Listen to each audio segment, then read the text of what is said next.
Hello दोस्तों, आपका अपने चैनल में स्वागत है। आज हम लोग प्रैक्टिस सेट 2.5 डिस्कस करने वाले हैं। इससे पहले हमने practice set 2.1 to 2.4 discuss already कर चुके हैं। लेकिन मैं एक और बात बोलना चाहूंगा कि प्रैक्टिस सेट 2.5 से पहले मैंने एक इसका बेसिक लेक्चर लिया है। अगर आप उस बेसिक लेक्चर को अटेंड कर लेते हैं तो आपको काफी हेल्पफुल होगा इस क्वेश्चन को सॉल्व करने में।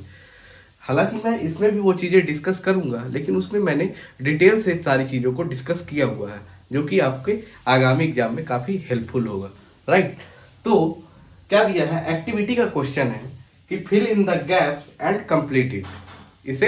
इस गैप को फिल करके इस क्वाड्रेटिक इक्वेशन को सॉल्व करना है। राइट, तो पहला क्वेश्चन देखिए क्या दिया हुआ है कि quadratic equation ax² plus bx plus c equal to 0 standard form में दिया हुआ है, जिसमें दिया है कि b² minus 4ac equal to 5 और b² minus 4ac equal to minus 5। तो नेचर ऑफ रूट बताना है, नेचर ऑफ रूट कि किस टाइप का रूट होगा। तो हमने बताया था कि अगर b² minus 4ac greater than 0 होगा, ग्रेटर देन 0 होगा तो क्या होगा, और b² माइनस 4ac जब लेस देन 0 होगा तब क्या होगा। तो लेस देन 0 का मतलब क्या होगा, नंबर लाइन में नेगेटिव की ओर। तो ये वाला क्या है, लेस देन 0 को रिप्रेजेंट कर रहा है -5, और ये ग्रेटर देन 0 को रिप्रेजेंट कर रहा है, ग्रेटर देन 0 को रिप्रेजेंट कर रहा है 5। इस बात से एग्री कर रहे हो आप लोग। तो जब हमारा ग्रेटर देन 0 होता है तो मैंने क्या बोला था, रूट्स हमारे रियल होंगे और लेकिन अनइक्वल होंगे। तो क्या हो जाएगा इसमें, रूट्स आर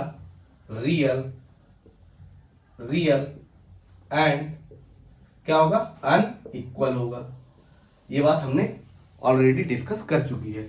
जब b² minus 4ac less than 0 है, इक्वल टू -5 है, तब क्या होगा, तो हमारा रूट क्या होगा, लेस देन 0 है ना, तो roots are unreal, roots are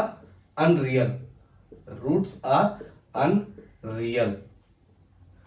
ठीक है, रूट्स आर अनरियल मतलब इमेजिनरी टाइप का होगा कुछ हमारा रूट्स। क्लियर है।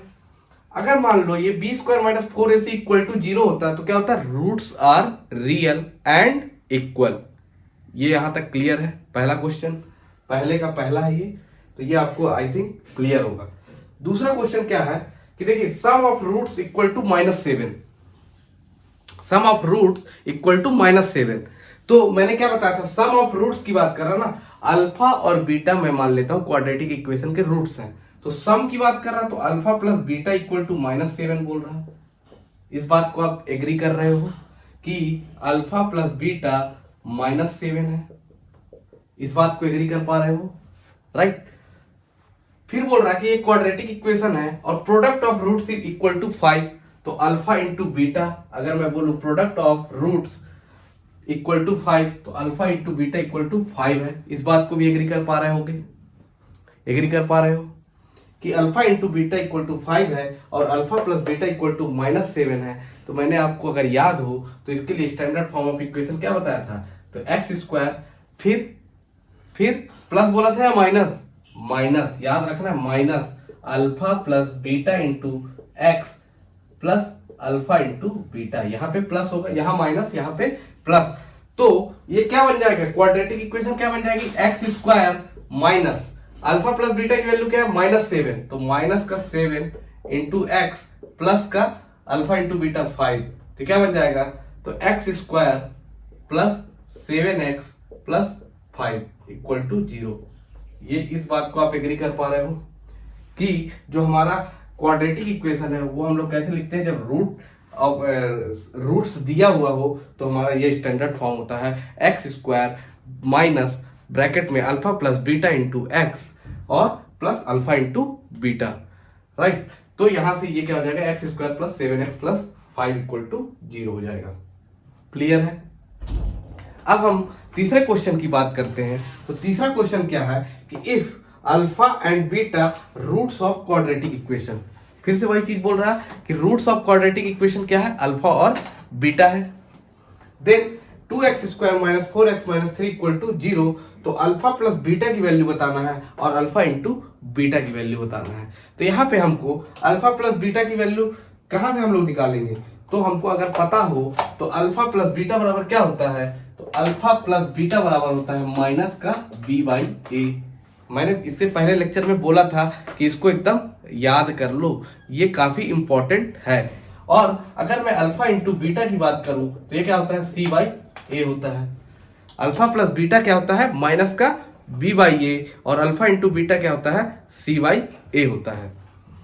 तो अब ये बी ए सी क्या है, तो देखो इस इक्वेशन को अगर मैं 2x² माइनस 4x माइनस 3 को क्या करूं, 2x² minus 4x minus 3 equal to 0 को किससे कंपेयर कर दूं, किससे कंपेयर कर दूं, ax² plus bx plus c equal to 0 से, ax² plus bx plus c equal to 0 से कंपेयर कर दूंगा। क्लियर है, क्लियर है यहां तक कि मैंने इसे स्टैंडर्ड फॉर्म में से कंपेयर करूंगा तभी तो मेरे बी ए की वैल्यू मिलेगी। तो यहां से देखो तो ए की वैल्यू यहाँ पे क्या दिख रही है, एक x² का कोफिशिएंट क्या है, 2 है, और यहाँ पे x² का कोफिशिएंट a है, तो a की वैल्यू क्या हो गई 2, b की वैल्यू सेम इसी प्रकार से माइनस का 4, और c की वैल्यू हो गई माइनस का 3। यहां तक क्लियर है, यहां तक क्लियर है, यहां तक कोई दिक्कत है। तो यहां से a की वैल्यू 2 आ गई, a की वैल्यू 2 आ गई, b की वैल्यू -4 आ गई, और c की वैल्यू माइनस का 3 आ गया। तो अल्फा प्लस बीटा बराबर क्या होता है, तो माइनस का b बाई ए, तो माइनस बी, तो b की वैल्यू -4 है, b की वैल्यू -4 है, तो माइनस ऑफ -4 अपॉन a की वैल्यू क्या है, तो 2 है, तो ये क्या हो जाएगा, माइनस माइनस हो जाएगा प्लस 4/2 इक्वल टू क्या हो जाएगा 2। तो अल्फा प्लस बीटा की वैल्यू क्या आ गई, यहां से अल्फा प्लस बीटा की वैल्यू आ गई 2।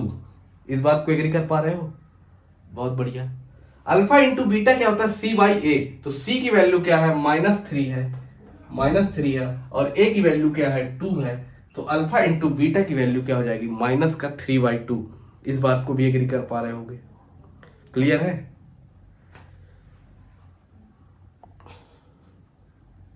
तो इस बात को भी आप एग्री कर पा रहे होंगे कि अल्फा इंटू बीटा क्या होगा, माइनस का 3/2 होगा। तो अब हम नेक्स्ट क्वेश्चन को डिस्कस करेंगे, आप इसका स्क्रीनशॉट ले सकते हैं। सेकेंड क्वेश्चन देखिएगा, find the value of discriminant. ठीक है, तो डिस्क्रिमिनेंट क्या है, डेल्टा, डेल्टा या डी, डी बोले तो क्या बताया था मैंने, b² माइनस 4ac, राइट।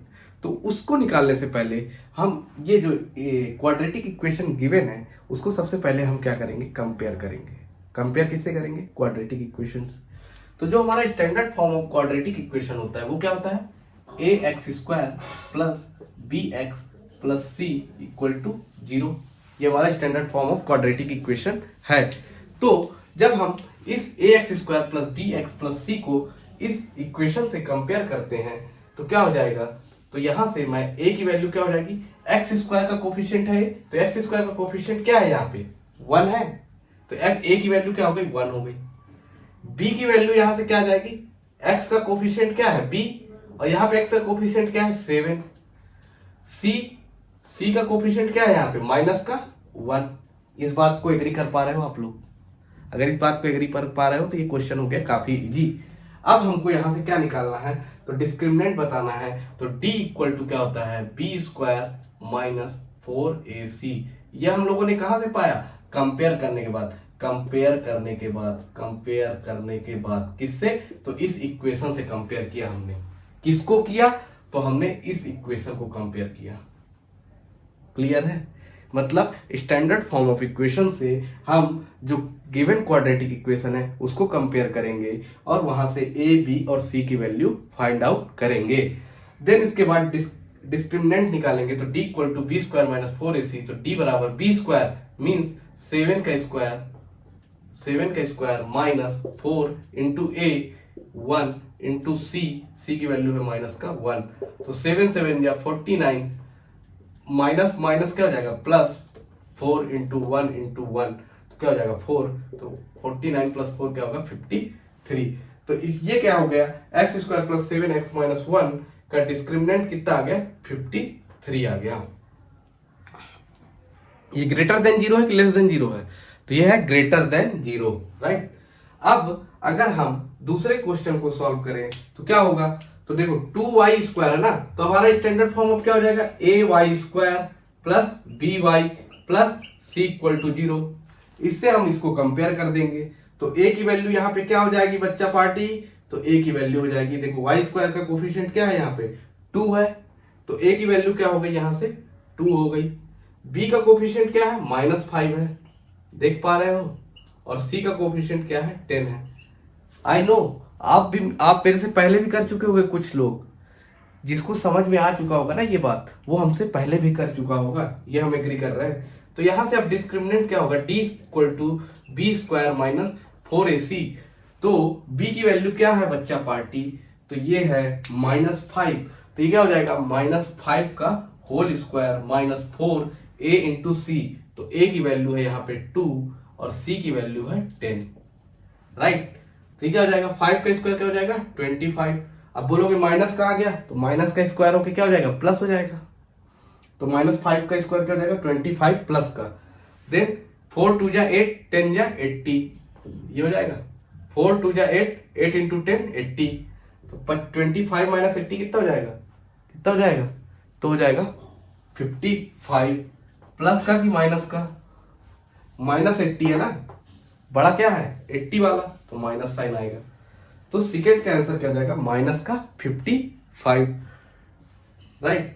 तो इसके डिस्क्रिमिनेंट की वैल्यू क्या हो जाएगा डी इक्वल टू माइनस का 55। अब अगर हम लोग थर्ड क्वेश्चन की बात करें तो हमको इसको सेम इस इक्वेशन से कंपेयर करना पड़ेगा। तो ए की वैल्यू क्या हो जाएगी यहाँ पे, तो ए की वैल्यू मुझे दिख रही है √2, क्या आपको भी दिख रही है। फिर बी की वैल्यू क्या दिख रही है 4, आपको भी दिख रही होगी, और सी की वैल्यू मुझे दिख रही है 2√2, क्लियर है, यही दिख रहा होगा आई थिंक। तो यहां से डी बराबर क्या हो जाएगा, बोलो बोलो बोलो, बहुत बढ़िया, b square minus 4ac, b square minus 4ac। तो बी स्क्वायर क्या हो जाएगा 4 का स्क्वायर हो जाएगा माइनस 4, और a की वैल्यू है √2, बहुत बढ़िया, और c की वैल्यू है 2√2। अब यहां पे लोगों को लगने लगेगा कठिन, टफ, क्यों, तो रूट आ गया। अरे कुछ नहीं है भाई, 4 का स्क्वायर हो जाएगा 16 माइनस, देखो अगर मैं, चलो पहले इसको लिख देता हूं, 4 इंटू 2, ये जो रूट को हटा के, तो 8 इंटू √2 इंटू √2, ठीक है, ये लिख दिए। अब मैं इसको लिख देता हूं 16 माइनस 8, और √2 इंटू √2 होता है 2, तो 16 माइनस 16 इक्वल टू 0। अब देखो, और इसको और क्या कर सकते थे यहाँ पे, ये तो हो गया फाइनल आंसर, तो इसका वैल्यू हो गया डी की वैल्यू हो गई 0, डी की वैल्यू हो गई 0, ठीक है। अब हम, लेकिन यहाँ पे समझिएगा, यहाँ पे कुछ लोगों को कंफ्यूजन होगा, नो डाउट। अब √2 इंटू √2 को मैं ये भी तो लिख सकता था ऐसा, √2 इंटू ऐसा, इस दोनों रूट को एक रूट के अंदर पैक कर दूं, तो ये एक रूट के अंदर पैक कर दूं तो क्या हो जाएगा 4 हो जाएगा, और 4 का रूट क्या होता है, √4 2 होता है, ये हो गया एक तरीका। और क्या कर सकते थे, और कुछ नहीं, अब देखो √2 इंटू √2 भी 2 होता है, ठीक है। तो ये आई थिंक आपको क्लियर होगा, तो 16 माइनस 16 क्या हो गया 0 होगा। होप सो कि ये आपको वीडियो पसंद आई हो, लाइक करें, शेयर करें, और चैनल को सब्सक्राइब करना ना भूलें। Thank you for watching this video.